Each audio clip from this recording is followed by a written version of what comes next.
ॐ भूर्भुवः स्वः तत्सवितुर्वरेण्यं भर्गो देवश्च धीमहि धियो यो नः प्रचोदयात्। ओम शांति शांति शांति।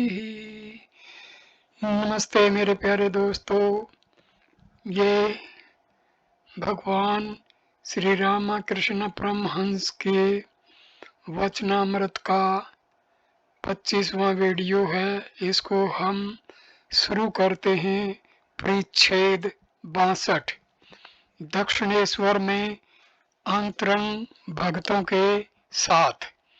प्रहलाद चरित्र श्रवण तथा भावावेश स्त्री संग निंदा। श्री रामकृष्ण दक्षिणेश्वर में उसी पूर्व परिचित कमरे में फर्श पर बैठे हुए प्रहलाद चरित्र सुन रहे हैं। दिन के 8 बजे होंगे। रामलाल भक्तमाल ग्रंथ से प्रहलाद चरित्र पढ़ रहे हैं। आज शनिवार अगहन की कृष्ण प्रतिपदा 15 दिसंबर 1883 ईस्वी। मणि दक्षिणेश्वर में श्री राम कृष्ण की पद छाया में ही रहते हैं। वे भी श्री राम कृष्ण के पास बैठे हुए प्रहलाद चरित्र सुन रहे हैं। कमरे में राखाल, लाटू, हरीश भी हैं। कोई बैठे हुए सुन रहे हैं, कोई आना जाना कर रहे हैं। हाजरा बरामदे में है। श्री राम कृष्ण प्रहलाद चरित्र की कथा सुनते सुनते भावावेश में आ रहे हैं।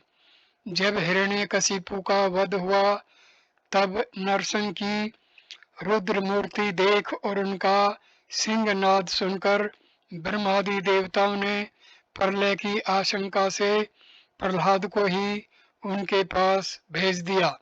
प्रहलाद बालक की तरह सत्व कर रहे हैं।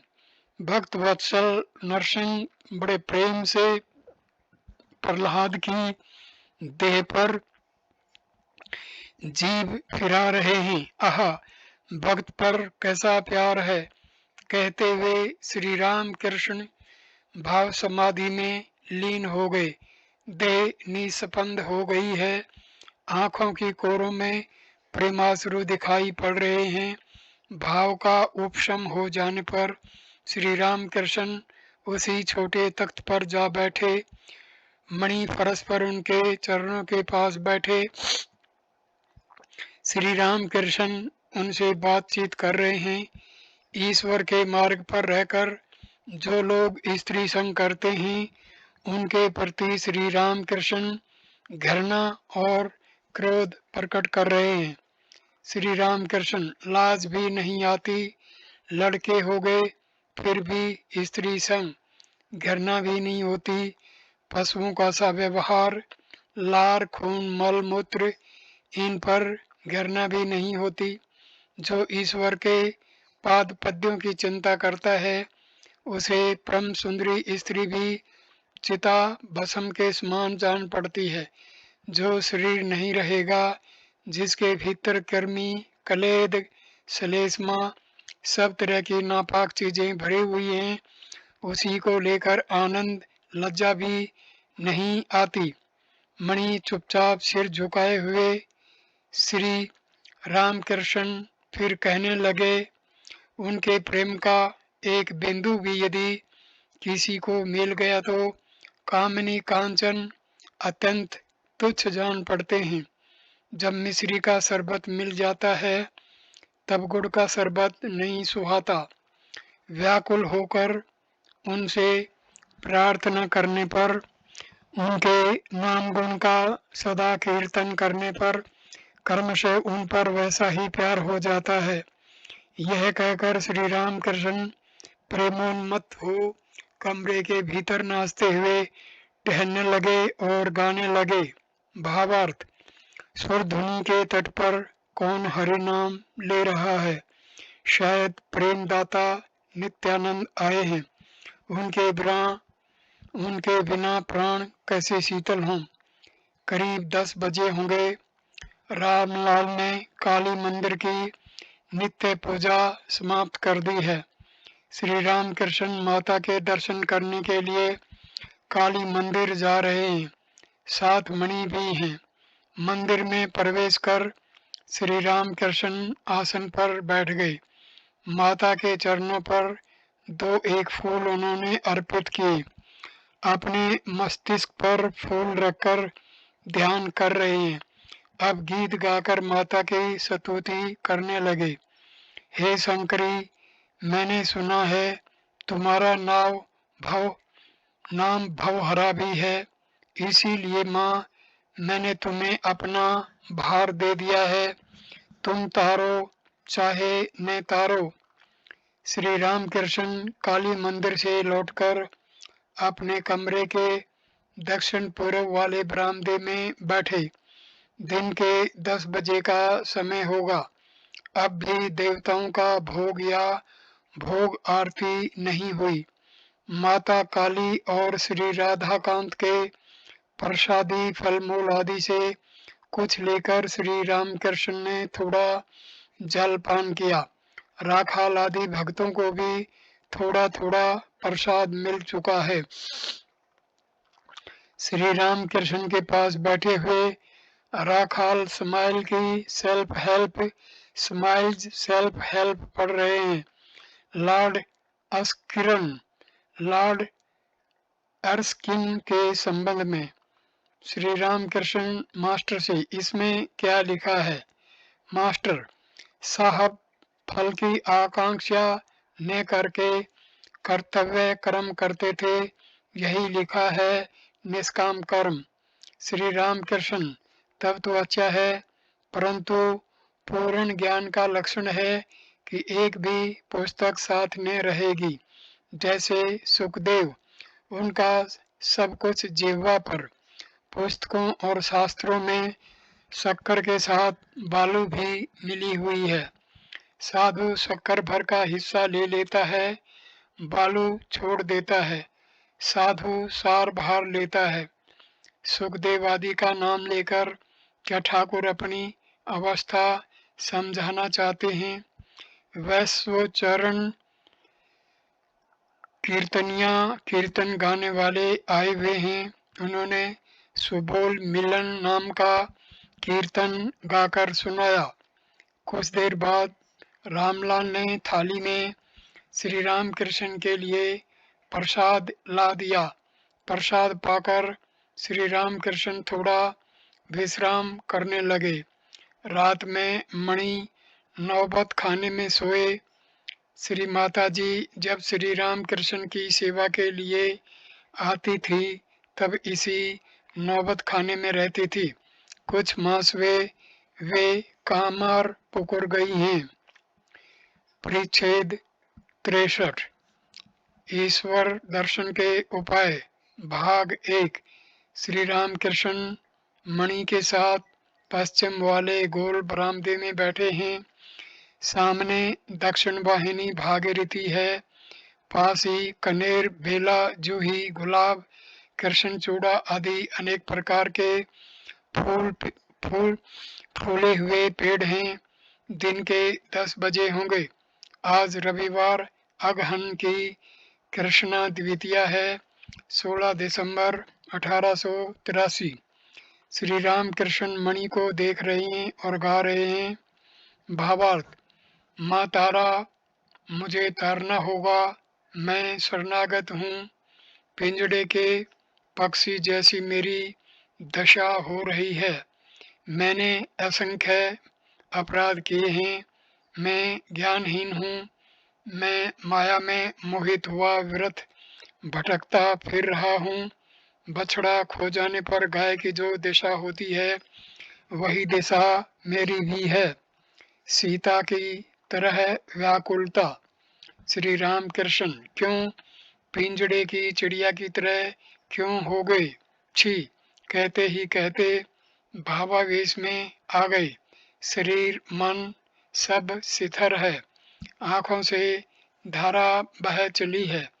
कुछ देर बाद कह रहे हैं, माँ सीता की तरह कर दो, बिल्कुल सब भूल गई हैं, देखा ख्याल नहीं, हाथ पैर सतन योनि, किसी का होश नहीं, एकमात्र चिंता राम कहाँ। किस तरह व्याकुल होने पर ईश्वर लाभ होता है, मणि को इसकी शिक्षा देने के लिए ही मानो श्री राम कृष्ण के मन में सीता का उद्दीपन हुआ था। सीता राम में जीविता थी, श्री रामचंद्र की चिंता में ही वे पागल हो रही थी। इतनी प्रिय वस्तु जो देह है उसे भी वे भूल गई थी। दिन के तीसरे पहर के 4 बजे का समय है। श्री राम कृष्ण भक्तों के साथ उसी कमरे में बैठे हुए हैं। जनाई के मुखर्जी बाबू आए हैं। ये श्री प्राण कृष्ण के आत्मीय हैं। उनके साथ एक शास्त्रज्ञ ब्राह्मण मित्र हैं। मणि, राखाल, लाटू, हरीश, योगेंद्र आदि भक्त भी हैं। योगेंद्र दक्षिणेश्वर के सावरण चौधरियों के यहाँ के हैं। ये आजकल प्राय रोज दिन ढलने पर श्री राम कृष्ण के दर्शन करने आते हैं और रात को चले जाते हैं। योगेंद्र ने अभी विवाह नहीं किया।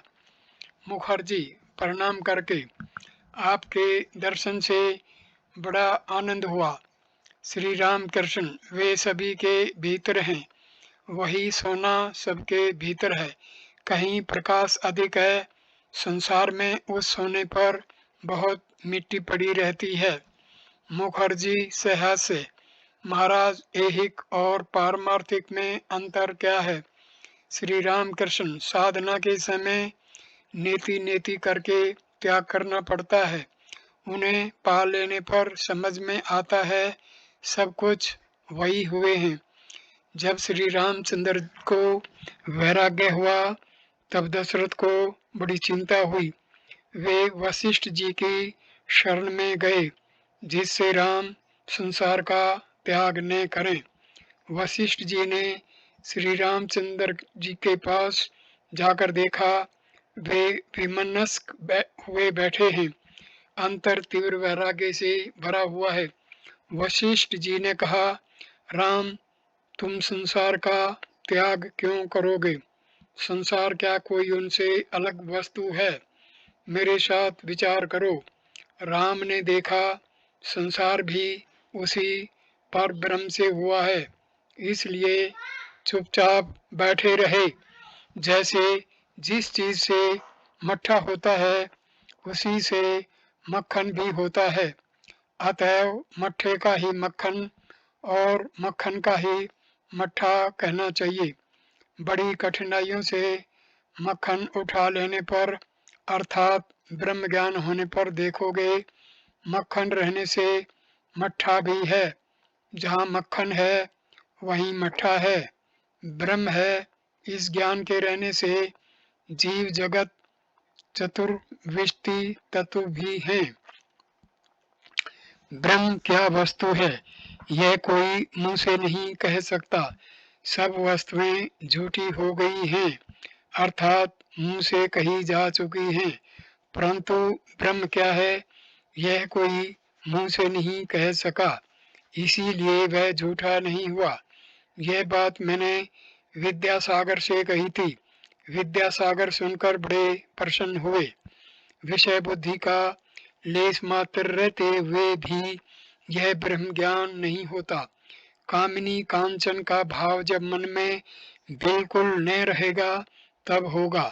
पार्वती जी ने पर्वतराज से कहा, पिताजी, अगर आप ब्रह्म ज्ञान चाहते हैं तो साधुओं का संग कीजिए। क्या श्री राम कृष्ण के कहने का तात्पर्य यही है कि मनुष्य चाहे संसारी हो या सन्यासी, कामिनी कांचन में मगन रहने पर उसे ब्रह्म ज्ञान नहीं होता? श्री राम कृष्ण फिर मुखर्जी से कह रहे हैं, तुम्हारे धन संपत्ति है, फिर भी तुम ईश्वर को भी पुकारते हो, यह बहुत अच्छा है। गीता में है, जो लोग योग भ्रष्ट हो जाते हैं वही भक्त होकर धनी के घर जन्म लेते हैं। मुखर्जी अपने मित्र से सहास्य शोचिनाम श्रीमताम गेहे योग भ्रष्टो भी जायते। श्री राम कृष्ण वे चाहे तो ज्ञानी को संसार में भी रख सकते हैं, उन्हीं की इच्छा से यह जीव प्रपंच हुआ है, वे इच्छा में हैं। मुखर्जी सहास्य उनकी फिर कैसी इच्छा, क्या उन्हें भी कोई अभाव है? श्री राम कृष्ण सहास्य इसमें दोष ही क्या है? पानी शीतल रहे तो भी वह पानी है, और जीव जगत क्या मिथ्या है? तरंगे उठने पर भी वह पानी ही है। सांप चुपचाप कुंडली बांधकर बैठा रहे तो भी वह सांप है, और तिर्यक गति हो टेढ़ा मेढ़ा रेंगने से भी वह सांप ही है। बाबू जब चुपचाप बैठे रहते हैं तब वे जो मनुष्य हैं वही मनुष्य वे समय भी हैं जब वे काम करते हैं। जीव प्रपंच को अलग कैसे कर सकते हो? इस तरह वजन तो घट जाएगा। बेल के बीज और खोपड़ा निकाल देने से पूरे बेल का वजन ठीक नहीं उतरता। ब्रह्म निर्लिप्त है, सुगंध और दुर्गंध वायु से मिलती है, परंतु वायु निर्लिप्त है। ब्रह्म और शक्ति अभेद है, उसी आद्या शक्ति से जीव प्रपंच बना हुआ है। मुखर्जी योग भ्रष्ट क्यों होते हैं? श्री राम कृष्ण कहते हैं, मैं जब मैं गर्भ में था तब योग में था, पृथ्वी पर गिरते ही मिट्टी खाई, धाई ने तो मेरा नार काटा, पर यह माया की बेड़ी कैसे काटूं? कामनी कांचन ही माया है, मन से इन दोनों के जाते ही योग होता है। आत्मा परमात्मा चुंबक पत्थर है, जीवात्मा एक सुई है, उनके खींच लेने ही से योग हो गया। परंतु सुई में अगर मिट्टी लगी हुई हो तो चुंबक नहीं खींचता, मिट्टी साफ कर देने से फिर खींचता है। कामिनी कांचन मिट्टी है, इसे साफ करना चाहिए। मुखर्जी यह किस तरह साफ हो? श्री राम कृष्ण उनके लिए व्याकुल होकर रो। वही जल मिट्टी पर गिरने से मिट्टी धुल जाएगी, जब खूब साफ हो जाएगा तब चुंबक खींच लेगा, योग तभी होगा। मुखर्जी आहा कैसी बात है। श्री राम कृष्ण उनके लिए रो सकने पर उनके दर्शन होते हैं, समाधि होती है। योग में सिद्ध होने से ही समाधि होती है, रोने से कुंभक आप ही आप होता है, उसके बाद समाधि। एक उपाय और है, ध्यान। सहस्रार कमल मस्तक में विशेष रूप से शिव का अधिष्ठान है, उसका ध्यान शरीर आधार है और मन बुद्धि जल।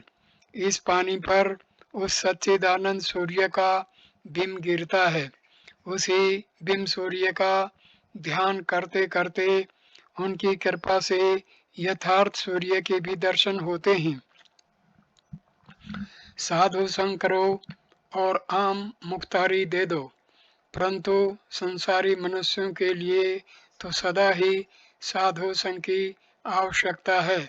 यह सभी के लिए आवश्यक है, सन्यासियों के लिए भी, परंतु संसारियों के लिए यह विशेषकर आवश्यक है।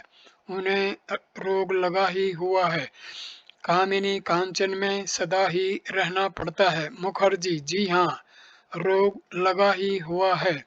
श्री राम कृष्ण उन्हें आम मुख्तारी दे दो, वे जो चाहें सो करें। तुम बिल्ली के बच्चे की तरह उन्हें पुकारते भर रहो व्याकुल होकर।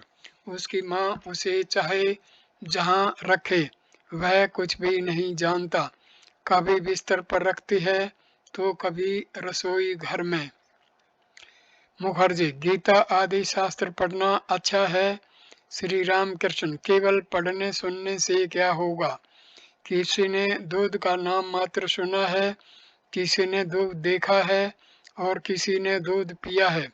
ईश्वर के दर्शन हो सकते हैं और उनसे वार्तालाप भी किया जा सकता है। पहले प्रवर्तक है, वह पढ़ता सुनता है, उसके बाद साधक है, उन्हें पुकारता है, ध्यान चिंतन और नाम गुण कीर्तन करता है। इसके बाद सिद्ध, उसे हृदय में उनका अनुभव हुआ है, उनके दर्शन हुए हैं। इसके बाद है सिद्ध का सिद्ध, जैसे चैतन्य देव की अवस्था, कभी वात्सल्य और कभी मधुर भाव। मणि, राखाल, योगिंदर, लाटू आदि भक्तगण ये सब देव दुर्लभ तत्व पूर्ण कथाएं आश्चर्यचकित होकर सुन रहे हैं। अब मुखर्जी और उनके साथ वाले विदा होंगे। वे सब प्रणाम करके उठ खड़े हुए। श्री राम कृष्ण भी शायद उन्हें सम्मान दिखाने के उद्देश्य से खड़े हो गए। मुखर्जी से हंसे, आपके लिए उठना और बैठना। श्री राम कृष्ण से हंसे, उठने और बैठने में हानि क्या है? पानी शीतल होने पर भी पानी है और हिलने डुलने पर भी पानी ही है। आंधी में झूठी पतल हवा चाहे जिस ओर उड़ा ले जाए, मैं यंत्र हूँ, वे यंत्री हैं। भाग 2, श्री राम कृष्ण का दर्शन और वेदांत तत्वों की गूढ़ व्याख्या। जनाई के मुखर्जी चले गए। मणि सोच रहे हैं, वेदांत दर्शन के मत से सब स्वप्नवत हैं, तो क्या जीव जगत में मैं यह सब मिथ्या है? मणि ने थोड़ा बहुत वेदांत पढ़ा है, फिर जिनके विचार मानो वेदांत की ही अस्फुट प्रतिध्वनि है, उन कांट, हेगेल आदि जर्मन पंडितों के भी कुछ ग्रंथ पढ़े हैं, परंतु श्री राम कृष्ण ने दुर्बल मानव की तरह विचार कर के द्वारा ज्ञान प्राप्त नहीं किया है। उन्हें तो स्वयं जगजननी ने सब कुछ दर्शन करा दिया है। मणि इसी के बारे में सोच रहे हैं। कुछ ही देर बाद श्री राम कृष्ण मणि के साथ अकेले पश्चिम वाले गोल बरामदे में बातचीत कर रहे हैं। सामने गंगा जी कल कल नाद करती हुई दक्षिण की ओर बह रही हैं। शीत ऋतु है। नैऋत्य दिशा में सूर्य नारायण अभी दिखाई दे रहे हैं, जिनका जीवन वेद में है, जिनके श्रीमुख से निकली वाणी वेदांत वाक्य है, जिनके श्रीमुख से स्वयं भगवान ही बोलते हैं, जिनके वचन रूपी अमृत से वेद वेदांत श्रीमद् भागवत आदि ग्रंथों का निर्माण हुआ है, वही अहेतुक कृपा सिंधु पुरुष गुरु रूप धारण कर वार्तालाप कर रहे हैं। मणि, क्या संसार मिथ्या है? श्री राम कृष्ण, मिथ्या क्यों है? वह सब विचार की बात है। पहले पहल नेति नेति विचार करते समय वे न जीव है, न जगत है, न 24 तत्व हैं, ऐसा हो जाता है। यह सब स्वप्न हो जाता है। इसके बाद अनुलोम विलोम होता है, तब वही जीव जगत वे हैं, यह ज्ञान हो जाता है। तुम एक एक करके सीढ़ियों से छत पर गए, परंतु जब तक तुम्हें छत का ज्ञान है, तब तक सीढ़ियों का ज्ञान भी है। जिसे ऊंचे का ज्ञान है, उसे नीचे का भी ज्ञान है। फिर छत पर चढ़कर तुमने देखा, जिस चीज से छत बनी हुई है, ईंट चूना मसाला, उसी चीज से सीढ़ियां भी बनी हैं। और जैसे बेल की बात कही थी, जिसका अटल है उसका टल भी है। मैं नहीं जाने का, मैं घट, जब तक है तब तक जीव प्रपंच भी है। उन्हें प्राप्त कर लेने पर देखा जाता है जीव प्रपंच वही हुए हैं, केवल विचार से ही नहीं होता। शिव की दो अवस्थाएं हैं। जब वे समाधिस्थ हैं, महायोग में बैठे हुए हैं, तब आत्मा राम है। फिर जब वो उस अवस्था से उतर आते हैं, थोड़ा सा मैं रहता है, तब राम राम कहकर नृत्य करते हैं। क्या शिव की अवस्था का वर्णन कर श्री राम कृष्ण अपनी ही अवस्था सूचित कर रहे हैं। शाम हो गई है। श्री राम कृष्ण जगन माता का नाम और उनका चिंतन कर रहे हैं। भक्तगण भी निर्जन में जाकर अपना अपना ध्यान जप करने लगे। इधर काली माई के मंदिर में, श्री राधा कांत जी के मंदिर में और 12 शिवालयों में आरती होने लगी। आज कृष्ण पक्ष की द्वितीया है। संध्या के कुछ समय बाद चंद्रोदय हुआ। वह चांदनी मंदिर शीर्ष, चारों ओर के पेड़ पौधे और मंदिर के पश्चिम और भागीरथी के वक्ष स्थल पर पड़कर अपूर्व शोभा धारण कर रही है। इसी समय उसी पूर्व परिचित कमरे में श्री राम कृष्ण बैठे हुए हैं। फर्श पर मणि बैठे हुए हैं। शाम होते होते वेदांत के संबंध की जो बात मणि ने उठाई थी, उसी के बारे में श्री राम कृष्ण कह रहे हैं। श्री राम कृष्ण मणि से संसार मिथ्या क्यों होने लगा, यह सब विचार की बात है। उनके दर्शन हो जाने पर ही समझ में आता है कि जीव प्रपंच सब वही हुए हैं। मुझे माने काली मंदिर में दिखलाया कि माँ ही सब कुछ हुई है। दिखाया सब चिन्मय है, प्रतिमा चिन्मय है, वेदी चिन्मय है, अर्ध पात्र चिन्मय है, चौखट संगमरमर पत्थर सब कुछ चिन्मय है। मंदिर के भीतर मैंने देखा सब मानो रस से सराबोर हैं, सच्चिदानंद रस से। काली मंदिर के सामने एक दुष्ट आदमी को देखा, परंतु उसके भीतर भी उनकी शक्ति जाज्वल्यमान देखी। इसीलिए तो मैंने बिल्ली को उनके भोग की पूड़ियाँ खिलाई थी। देखा माँ ही सब कुछ हुई है, बिल्ली भी। तब खजांची ने माथुर बाबू को लिखा कि भट्टाचार्य महाशय भोग की पूड़ियाँ बिल्लियों को खिलाते हैं। माथुर बाबू मेरी अवस्था समझते थे। चिट्ठी के उत्तर में उन्होंने लिखा, वे जो कुछ करें उसमें कुछ बाधा न देना। उन्हें पा जाने पर यह सब ठीक ठीक दिख पड़ता है। वही जीव जगत 24 तत्व यह सब हुए हैं। परंतु यदि वे मैं को बिल्कुल मिटा दें तब क्या होता है, यह मुंह से नहीं कहा जा सकता। जैसे राम प्रसाद ने कहा है, तब तुम अच्छी हो या मैं अच्छा हूँ, यह तुम ही समझोगी। वह अवस्था भी मुझे कभी कभी होती है।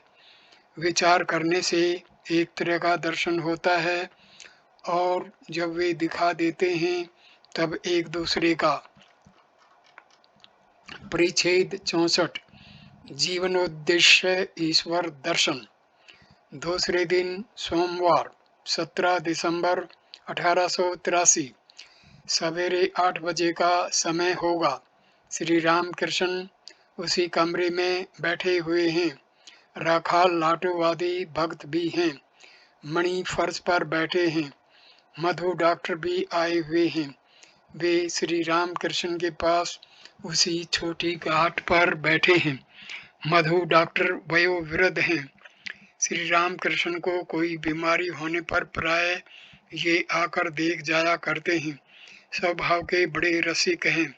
श्री राम कृष्ण, बात है सच्चिदानंद पर प्रेम। कैसा प्रेम? ईश्वर को किस तरह प्यार करना चाहिए, गौरी पंडित कहता था, राम को जानना हो तो सीता की तरह होना चाहिए, भगवान को जानने के लिए भगवती की तरह होना चाहिए। भगवती ने शिव के लिए जैसी कठोर तपस्या की थी वैसी ही तपस्या करनी चाहिए। पुरुष के जानने का अभिप्राय हो तो प्रकृति भाव का आश्रय लेना पड़ता है, सखी भाव, दासी भाव, मातृ भाव। मैंने सीता मूर्ति के दर्शन किए थे, देखा सब मन राम में ही लगा हुआ है। योनि, हाथ, पैर, कपड़े लत्ते किसी पर दृष्टि नहीं है, मानो जीवन ही राम में है।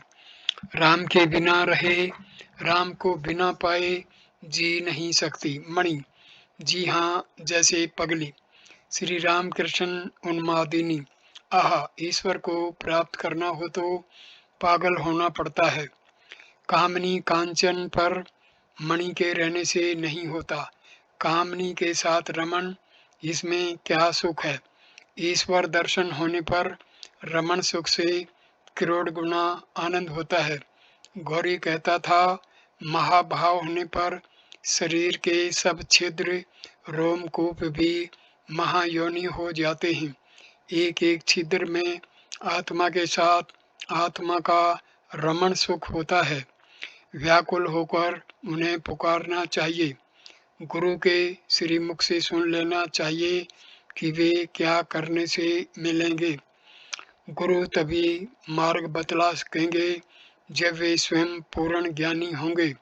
पूर्ण ज्ञान होने पर वासना चली जाती है, 5 वर्ष के बालक का सा स्वभाव हो जाता है।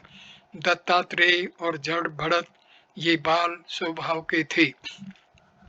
मणि, जी हाँ, इनके बारे में लोगों को ज्ञात है, पर इनके अलावा और भी कितने ही ज्ञानी इनकी तरह के हो गए होंगे। श्री राम कृष्ण, हाँ, ज्ञानी के सब वासना चली जाती है, जो कुछ रह जाती है उसमें कोई हानि नहीं होती।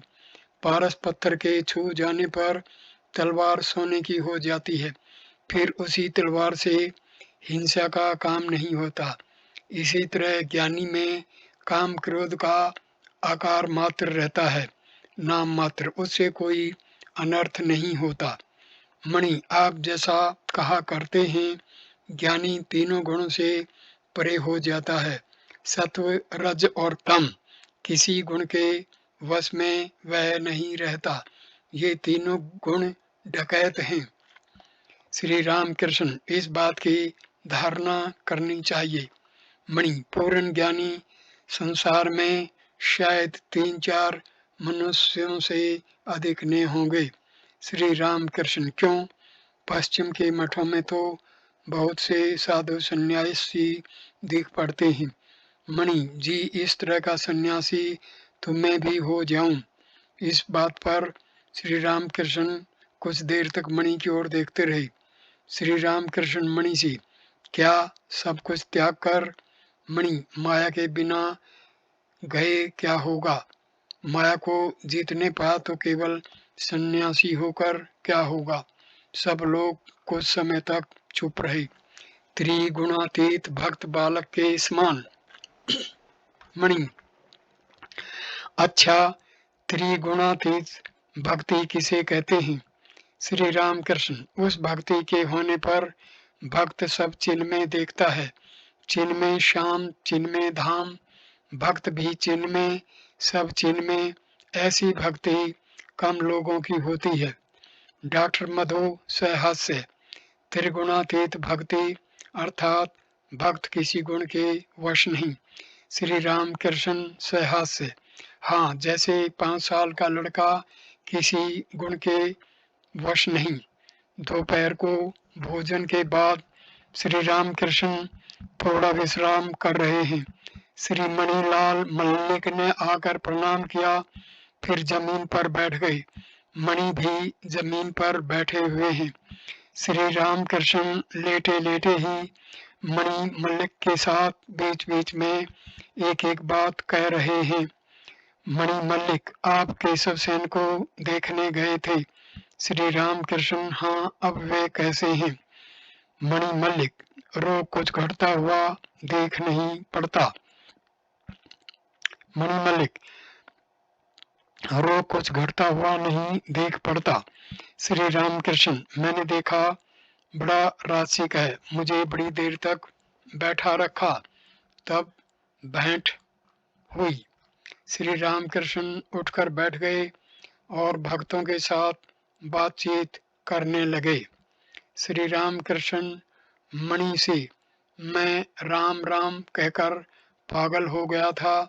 सन्यासी के देवता रामलला को लेकर घूमता फिरता था, उसे नहलाता था, खिलाता था, सुलाता था, जहाँ कहीं जाता साथ ले जाता था। रामलला रामलला कहकर पागल हो गया था।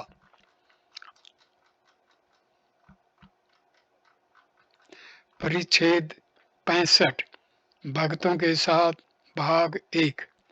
श्री कृष्ण भक्ति। श्री राम कृष्ण सदा ही समाधि मगन रहते हैं, केवल राखाल आदि भक्तों की शिक्षा के लिए उन्हें लेकर व्यस्त रहते हैं, जिससे उन्हें चैतन्य प्राप्त हो। वे अपने कमरे के पश्चिम वाले बरामदे में बैठे हुए हैं। प्रातःकाल का समय मंगलवार 18 दिसंबर 1883 ईस्वी। स्वर्गीय देवेंद्र नाथ ठाकुर की भक्ति और वैराग्य की बात पर भी उनकी प्रशंसा कर रहे हैं। राखाल आदि बालक भक्तों से वे कह रहे हैं, वे सज्जन व्यक्ति हैं, परंतु जो गृहस्थ आश्रम में प्रवेश न कर बचपन से ही सुखदेव आदि की तरह दिन रात ईश्वर का चिंतन करते हैं, कौमार अवस्था में वैराग्यवान हैं, वे धन्य हैं। गृहस्थ की कोई न कोई कामना वासना रहती ही है, यद्यपि उसमें कभी कभी भक्ति, अच्छी भक्ति दिखाई देती है। माथुर बाबू न जाने किस एक मुकदमे में फंस गए थे। मंदिर में माँ काली के पास आकर मुझसे कहते हैं, बाबा माँ को यह अर्घ्य दीजिए। मैंने उदार मन से दे दिया, परंतु कैसा विश्वास है कि मेरे देने से ही ठीक होगा। रति की माँ की इधर कितनी भक्ति है, अक्सर आकर कितनी सेवा टहल करती है। रति की माँ वैष्णव है। कुछ दिनों के बाद ज्यों ही देखा कि मैं माँ काली का प्रसाद खाता हूँ, त्यों ही उसने आना बंद कर दिया। कैसा एकांगी दृष्टिकोण है, लोगों को पहले पहल देखने से पहचाना नहीं जाता। श्री राम कृष्ण कमरे के भीतर पूर्व की ओर के दरवाजे के पास बैठे हैं। जाड़े का समय, बदन पर एक ऊनी चद्दर है। एकाएक सूर्य देखते ही समाधि मगन हो गए। आंखें सिथर, बाहर का कुछ भी ज्ञान नहीं। क्या यही गायत्री मंत्र की सार्थकता है? तत्व सवितुर्वरेण्यं भर्गो दिवस्य धीमहि। बहुत देर बाद समाधि भंग हुई। राखाल, हाजरा मास्टर आदि पास बैठे हैं। श्री राम कृष्ण हाजरा के प्रति समाधि या भाव अवस्था की प्रेरणा प्रेम से ही होती है। श्याम बाजार में नटवर गोस्वामी के मकान पर कीर्तन हो रहा था। श्री कृष्ण और गोपियों का दर्शन कर मैं समाधि मगन हो गया। ऐसा लगा कि मेरा लिंग शरीर, सूक्ष्म शरीर श्री कृष्ण के पैरों के पीछे पीछे जा रहा है।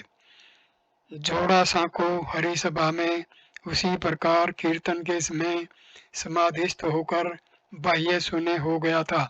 उस दिन देह त्याग की संभावना थी। श्री राम कृष्ण स्नान करने गए। स्नान के बाद उसी गोपी प्रेम की ही बात कर रहे हैं। श्री राम कृष्ण मणि आदि के प्रति गोपियों के केवल उस आकर्षण को लेना चाहिए इस प्रकार के गाने गाया करो। भावार्थ, सखी वह वन कितनी दूर है जहाँ मेरे श्याम सुंदर हैं, मैं तो और चल नहीं सकती। भावार्थ, सखी जिस घर में कृष्ण नाम लेना कठिन है, उसी घर में तो मैं किसी भी तरह नहीं जाऊंगी। भाग 2। यद्दू मल्लिक के मकान पर श्री राम कृष्ण ने राखाल के लिए सिद्धेश्वरी के नाम पर कच्चे नारियल और चीनी की मन्नत की है। मणि से कह रहे हैं, तुम नारियल और चीनी का दाम दोगे। दोपहर के बाद श्री राम कृष्ण राखाल, मणि आदि के साथ कलकत्ते के श्री सिद्धेश्वरी मंदिर की ओर गाड़ी पर सवार होकर आ रहे हैं। रास्ते में सिमोलिया बाजार से कच्चा नारियल और चीनी खरीदी गई। मंदिर में आकर भक्तों से कह रहे हैं, एक नारियल फोड़कर चीनी मिलाकर माँ को अर्पण करो। जिस समय मंदिर में आ पहुँचे, उसमें पुजारी लोग मित्रों के साथ माँ काली के सामने ताश खेल रहे थे। यह देखकर श्री राम कृष्ण भक्तों से कह रहे हैं, देखो ऐसे स्थानों में भी ताश, यहाँ पर तो ईश्वर का चिंतन करना चाहिए। अब श्री राम कृष्ण यदु मलिक के घर पर पधारे हैं। उनके पास अनेक बाबू लोग बैठे हुए हैं। यदु बाबू कह रहे हैं, पधारिए पधारिए। आपस में कुशल प्रश्न के बाद श्री राम कृष्ण बातचीत कर रहे हैं। श्री राम कृष्ण हंसकर, तुम इतने चापलूसों को क्यों रखते हो? यदु हंसते हुए, इसलिए कि आप उनका उद्धार करें। सभी हंसने लगे। श्री राम कृष्ण, चापलूस लोग समझते हैं कि बाबू उन्हें खुले हाथ धन दे देंगे, परंतु बाबू से धन निकालना बड़ा कठिन काम है। एक सियार एक बैल को देखकर उसका फिर साथ न छोड़े। बैल चरता फिरता है, सियार भी साथ साथ है। सियार ने समझा कि बैल का जो अंडकोश लटक रहा है, वह कभी न कभी गिरेगा और उसे वह खाएगा। बैल कभी सोता है तो वह भी उसके पास ही लेटकर सो जाता है, और जब बैल उठकर घूम फिरकर चरता है तो वह भी साथ साथ रहता है। कितने ही दिन इस प्रकार बीते, परंतु वह कोसने गिरा। तब सियार निराश होकर चला गया। सभी हंसने लगे। इन चापलूसों की ऐसी ही दशा है। यदु बाबू और उनकी माँ ने श्री राम कृष्ण तथा भक्तों को जलपान कराया। इस वीडियो को मैं यहीं पर विराम देता हूँ। अगला वीडियो नंबर 44 हम शुरू करेंगे, परिच्छेद 66, बिल्व वृक्ष और पंचवटी के नीचे। वीडियो देखने के लिए धन्यवाद मेरे दोस्तों। नमस्कार, नमस्ते।